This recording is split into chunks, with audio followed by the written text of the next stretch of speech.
जय हिंद सभी साथियों को मेरे इस प्यारे YouTube चैनल पर आने के लिए आप सभी को दिल से स्वागत है। जैसे मैं आपको लगातार पता चल रहा है कि टारगेट विथ नित्यम चैनल से जीके जेएस का सीरीज दिया जाता है जो सभी परीक्षाओं के लिए उपयोगी है।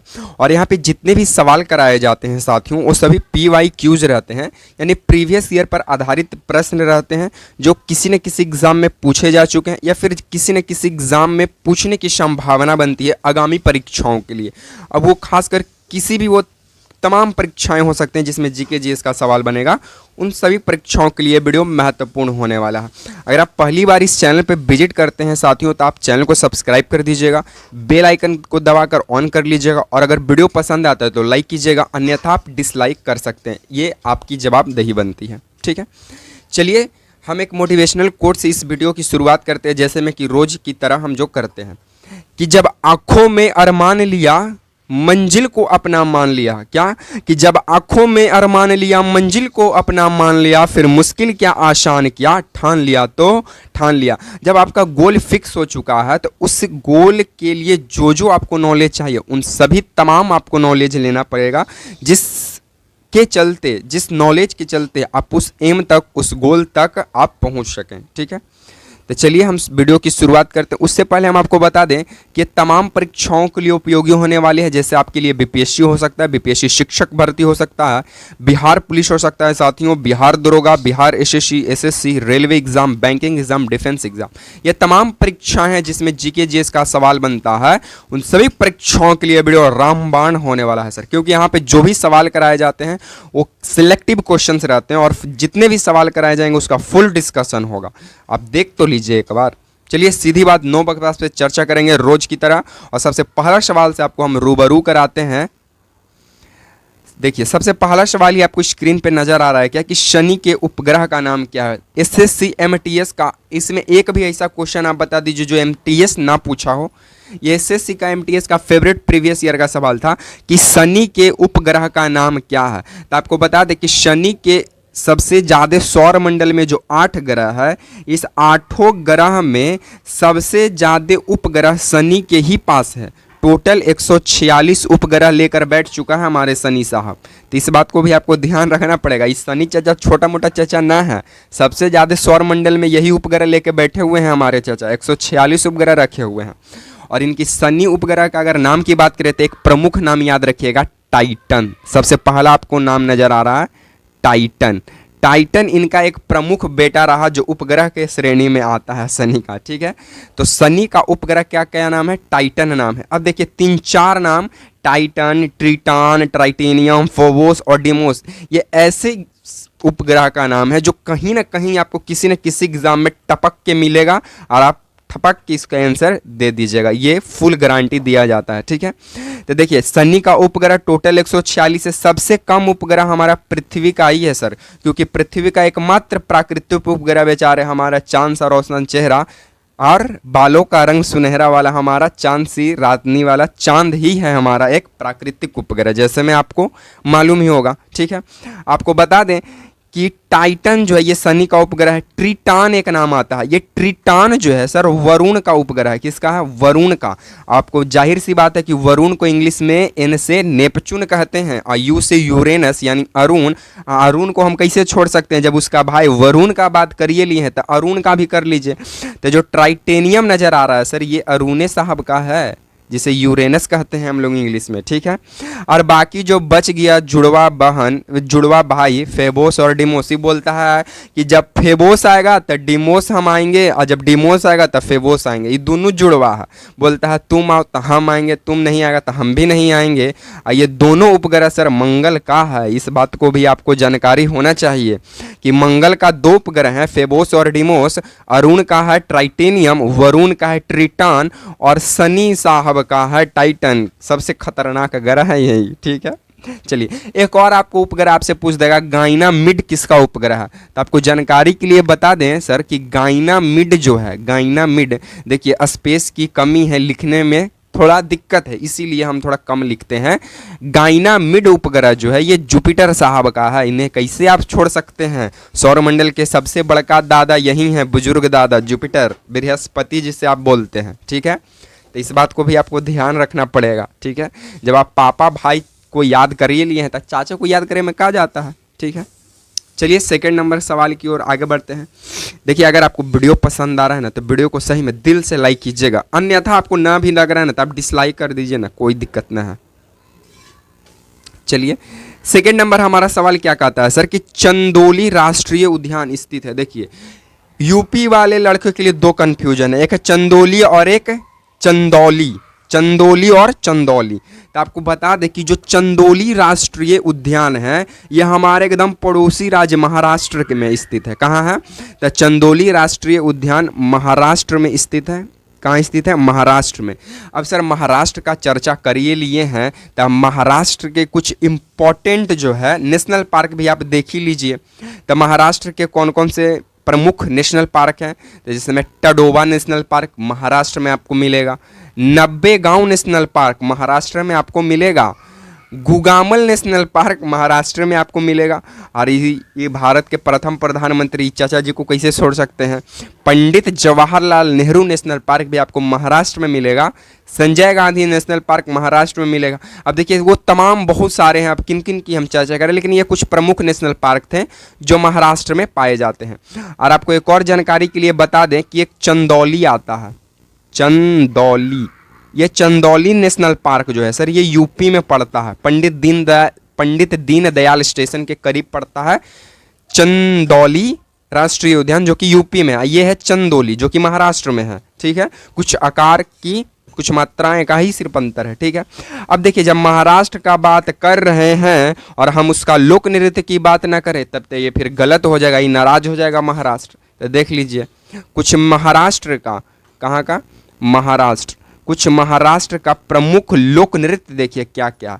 तब पहला तमाशा कि आप कैसे भूल सकते हैं सर, तमाशा, तमाशा का जब आप ले लिए तक लावनी तो आप भूल ही नहीं सकते हैं, लावनी, तमाशा, लावनी, लेछिम, कोली, लेछिम और कोली, यही तो है यहाँ का लोक नृत्य।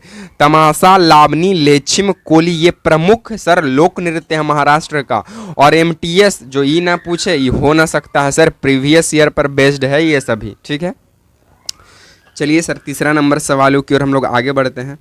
और कमेंट में भी जरूर बताएगा अगर इस सब का आंसर अगर आपको पता है तो कमेंट में भी जरूर बताएगा, ठीक ना, ये ना कि आप ना बताएं। देखिए चंदौली नेशनल पार्क यही है हमारा यूपी में, पंडित दीनदयाल स्टेशन के करीब पड़ता हमारा चंदौली नेशनल पार्क, तो इसे आप नहीं भूलिएगा, सॉरी। देखिए तीसरा नंबर हमारा सवाल क्या कहता है, कहवा की मंडी को क्या कहता है। आपको जानकारी के लिए बता दें कि कॉफ़ी को अंग्रेजी में कॉफ़ी कहते हैं, हम लोग अंग्रेज वाले ना, हम लोग हिंदी हैं मातृभाषा वाले। तो कहवा की मंडी को क्या कहते हैं, तो आपको बता दें कि कहवा की मंडी को साओ पालो कहते हैं। क्या कहते हैं? साओ पालो, साओ पालो, सागो पालो नहीं, साओ पालो, ठीक है। हमारे गुरु जी थे जिनका नाम था गोपाल साव, तो हम लोग कहते थे लपागो बासा, इसका उल्टा, ठीक है। तो यही है साओ पालो, ठीक है। तो कहवा की मंडी को क्या कहते हैं? साओ पालो कहते हैं। और आपको एक और जानकारी के लिए बता दें कि विश्व के कॉफ़ी का बंदरगाह सांटोस बंदरगाह के कहते हैं। देखिए ये सर देखिए जो भी क्वेश्चन है ना ये एमटीएस एसएससी के बेस्ड पर है, एसएससी के जो भी एग्जाम है उन सभी तमाम परीक्षाएं के लिए, एसएससी में जो भी आ जाए उन सभी परीक्षाओं के लिए वीडियो रामबान होगा, क्योंकि ये प्रीवियस ईयर हम उठाते हैं और जो भी ऑप्शन है ना उसका भी फुल डिस्कशन करा देते हैं, ठीक है। देखिए जो सांटोस बंदरगाह है इसे हम लोग क्या कहते हैं, तो इसे हम लोग कहते हैं विश्व का कॉफ़ी का बंदरगाह, विश्व का कॉफ़ी का बंदरगाह कहते हैं, बंदरगाह कहते हैं विश्व का, ठीक है। ये पंपास क्या है सर? तो पंपास एक घास का मैदान है, अर्जेंटीना, अर्जेंटीना का घास के मैदान को पंपास कहते हैं। क्या कि अर्जेंटीना के घास के मैदान को पंपास कहते हैं और कॉफ़ी के बागान को हम लोग साओ पालो कहते हैं, लेकिन ब्राज़ील में कॉफ़ी के बागान को फैजेंडा कहते हैं, ठीक है। तो ध्यान रखिएगा, थोड़ा लय में ले लिए। ये जो देखिए जो कांगो आपको नजर आ रहा है इसे कांगो का वनों का देश कहते हैं। क्या? कांगो को वनों का देश कहते हैं सर हम लोग, कांगो को क्या कहते हैं? वनों का हम लोग देश कहते हैं। तो इस बात को भी आपको ध्यान रखना पड़ेगा, ठीक है। चलिए जब आपको इतना मालूम है तो आप लोग कमेंट कर जरूर बताइएगा कि ऑस्ट्रेलिया के घास को मैदान को क्या कहते हैं, ठीक है। कमेंट कीजिएगा कि ऑस्ट्रेलिया के घास के मैदान को क्या कहते हैं, इसका हमको आंसर कमेंट बॉक्स में चाहिए, ठीक है। चलिए नेक्स्ट सवालों की ओर हम लोग आगे बढ़ते हैं।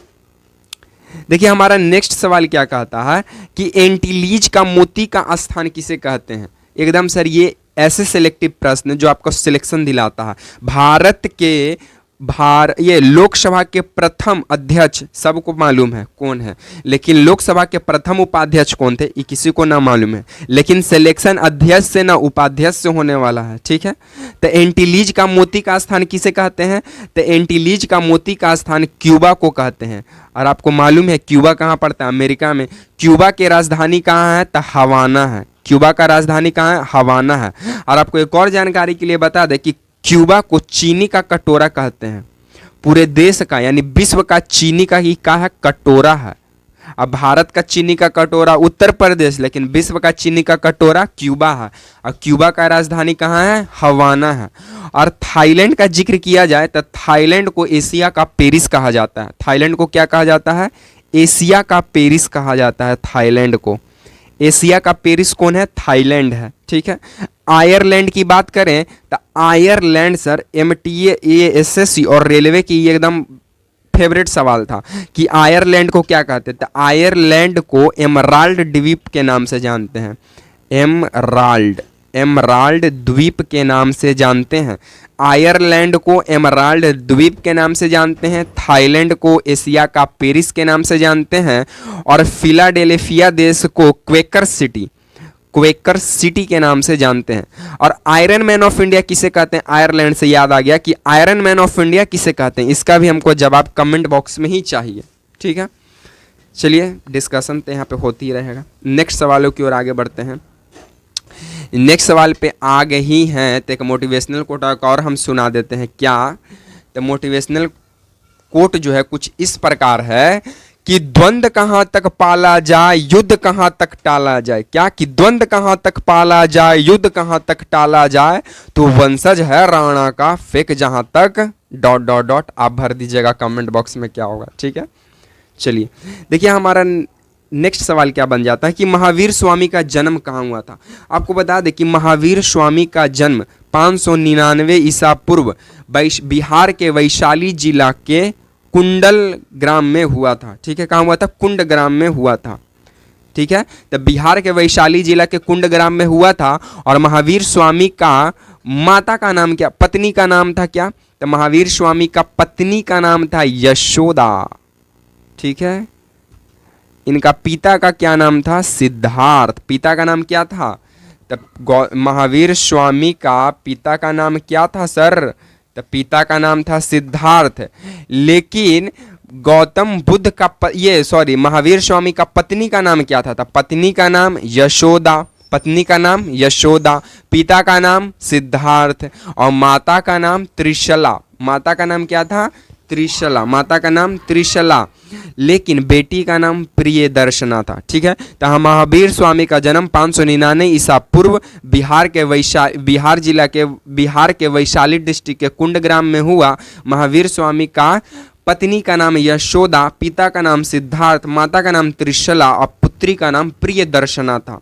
और इनका ये क्या उसको बोलते हैं, दामाद का क्या नाम था, इसका आंसर आप लोग कमेंट बॉक्स में भर दीजिएगा। ठीक है, उसके आगे के लिए और हम जानकारी के लिए कुछ महत्वपूर्ण टर्मों की बात करें, सर फैक्ट्स की, तो जैन धर्म का सिद्धांत को क्या कहते हैं, तो जैन धर्म के सिद्धांत को शय्यदवाद कहते हैं, शय्यदवाद। ठीक है, जैन धर्म के भाषा क्या था सर, तो प्राकृत भाषा था।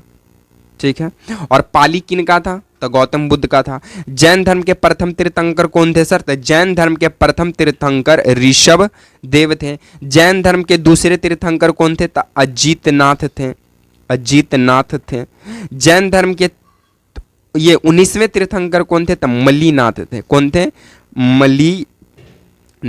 मलीनाथ थे। जैन धर्म के 22वें तीर्थंकर कौन थे, तो अरिष्टनेमी थे। जैन धर्म के 23वें तीर्थंकर कौन थे, तो पार्श्वनाथ थे। और 24वें हमारे अंतिम थे कौन, महावीर स्वामी थे अंतिम। इन्हें वास्तविक संस्थापक भी ऐसे माना जाता है, तो इस बात को भी आपको ध्यान रखना पड़ेगा। ठीक है, तो आज को हम सीरीज को यहीं पे अगर समाप्त करते हैं। अगर आपको वीडियो पसंद आता है सर तो सही में दिल से लाइक कर दीजिएगा, चैनल को सब्सक्राइब कर दीजिएगा और वीडियो को शेयर करना मत भूलिएगा। और कमेंट में आप ज़रूर बताइएगा कि आपको वीडियो कैसा लगता है, क्योंकि इसे वीडियो बनाने में मेहनत या इसे डिस्कशन प्रीवियस ईयर पे बैठाना बहुत टाइम लगता है, ठीक है। तो आप लोग कमेंट में ज़रूर बताइएगा, क्योंकि कमेंट से ही हमें मोटिवेशन मिलता है कि आपके लिए और बेहतरीन हम कैसे काम कर सकते हैं, ठीक है। तो आप लोग कमेंट में ज़रूर बताइएगा कि आपको वीडियो कैसा लगा। अन्यथा आप सभी साथियों को इसी तरह के सीरीज़ के साथ मिलेंगे नेक्स्ट वीडियो में। तब तक के लिए आप सभी साथियों को जय हिंद।